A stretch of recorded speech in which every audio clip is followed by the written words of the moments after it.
कलयुग में एक ऐसा उदाहरण है जिन्होंने ये आदर्श प्रस्तापित किया कि इंसान धर्म के लिए नहीं बल्कि धर्म इंसानों के लिए बना है, और वो आदर्श है छत्रपति शिवाजी महाराज।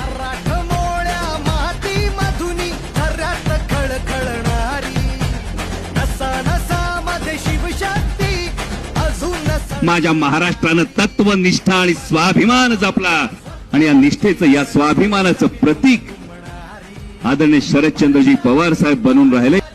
अजून बिजली चमचमणारी, अरे महाराज